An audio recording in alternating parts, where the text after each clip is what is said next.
Hello guys, welcome to my channel. तो आज के मैं रान्ना करब चिकेन आलू झोल। एकदम सिम्पल भावे मैं झोलटा आज के रेडी करब।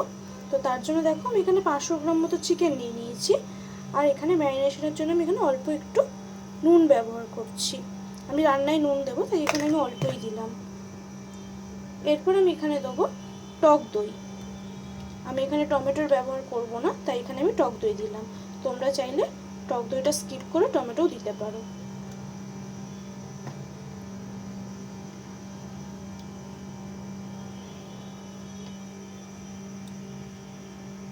তো দেখো এখানে আমি এতটা মতো দই নিলাম। এরপর এখানে আমি অ্যাড করব আদা রসুনের পেস্ট।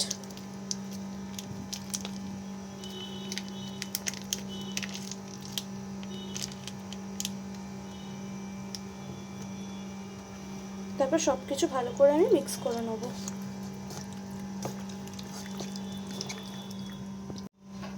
তো দেখো আমার চিকেন ম্যারিনেশন কমপ্লিট। এবার আমি এটা 15 থেকে 20 মিনিটের জন্য রেস্টে রেখে দেব। এবার চিকেনটা করার জন্য এখানে আমি একটা কড়াই নিয়ে নিয়েছি। এরপর আমি গ্যাসটা অন করে নেব।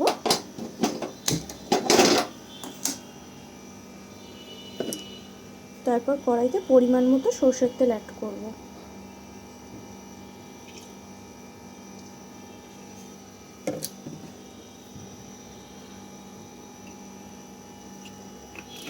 তেলটা গরম হয়ে গেলে এখানে আমরা আলুগুলোকে ফার্স্টে ভেজে নেব।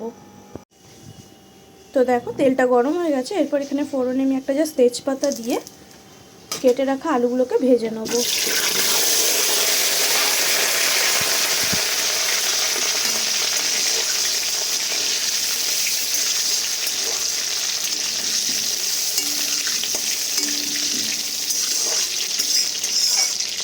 আলুগুলোকে একটু লাল লাল করে আমাদের ফার্স্টে ভেজে নিতে হবে। আলুটা ভাজার সময় সামান্য নুন, সামান্য একটু হলুদ আর রঙের জন্য একটু কাশ্মীরি মির্চ এখানে অ্যাড করলাম। এরপর আলুটাকে ভালো করে আমি ভেজে নেব।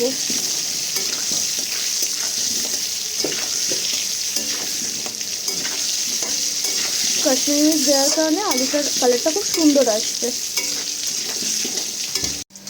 দেখো আলুগুলো লাল লাল করে ভাজা হয়ে গেছে। এবার আমি আলুগুলোকে একটা পাত্রে তুলে রাখবো।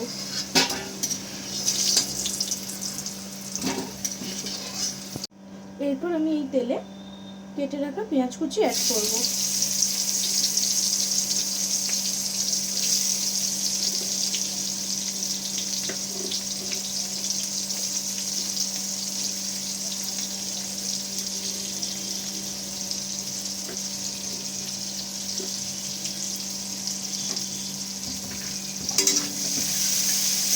ভালো করে পেঁয়াজগুলো লাল লাল করে ভেজে নেব। তো পেঁয়াজটা এরকম ভাজা ভাজা হয়ে এলে এখানে আমি আদা রসুন পেস্ট অ্যাড করে দেবো।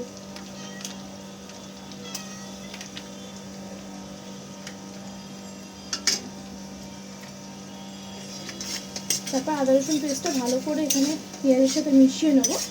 আদা রসুনের কাঁচা গন্ধটা না যাওয়া অবধি এগুলোকে ভালো করে ভেজে নিতে হবে। আদা রসুনের কাঁচা গন্ধটা চলে গেছে। এবার আগে থেকে যদি চিকেন ম্যারিনেশন করে রেখেছিলাম সেই চিকেনটা আমি এখানে অ্যাড করে দেবো।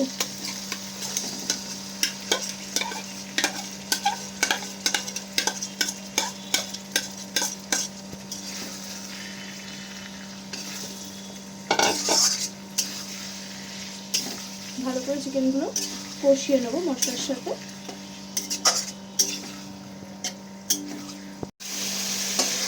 চিকেনটা কিছুক্ষণ এরকম নেড়ে ছেড়ে এরপর এখানে আগে থেকে ভেজে রাখা আলু অ্যাড করে দেবো। তা ভালো করে আবারও সব কিছু মিক্স করে নেব। জল দিয়ে ভালো করে এটাকে কষিয়ে নিতে হবে। কিছুক্ষণ এগুলো সব একসাথে আমি নেড়ে ছেড়ে নিলাম। এরপর আমি এখানে কিছু গুঁড়ো মশলা অ্যাড করব। তো প্রথমে এখানে আমি নুন অ্যাড করব। আমি যেহেতু আগেও নুন ব্যবহার করেছিলাম, তো সেই বুঝে কিন্তু এখানে নুনটা অ্যাড করতে হবে।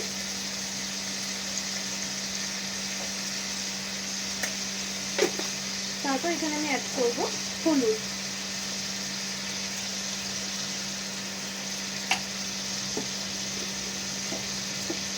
এরপর এখানে অ্যাড করব কাশ্মীরি লাল মির্চ।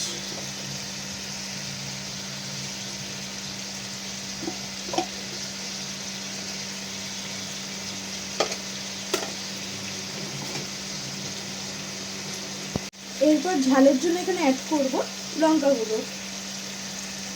তোমরা যতটা ঝাল খাও সেই পরিমাণে অ্যাড করে নিয়ে গুঁড়ো লঙ্কাটা।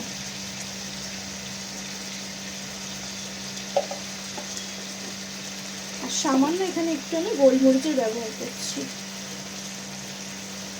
এতে ফ্লেভারটা ভালো আসে। ব্যাস, মশলা বলতে এইটুকুই। তারপর আমি সব কিছু ভালো করে এখানে মিক্স করে নেবো। এরপর ভালো করে অল্প অল্প করে জল দিয়ে পুরো মশলাটাকে আমাদের মাংস কষিয়ে নিতে হবে। দেখো ঝোলটা ভালো মতো ফুটে এসছে। এরপর আমি এখানে গরম মশলা অ্যাড করব।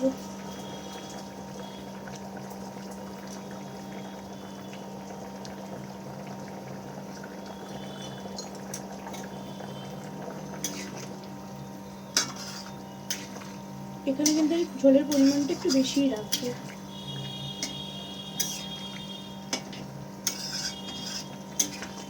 জাস্ট আর 2 থেকে 3 মিনিট মতো ফুটিয়ে আমি এটাকে নামিয়ে নেব।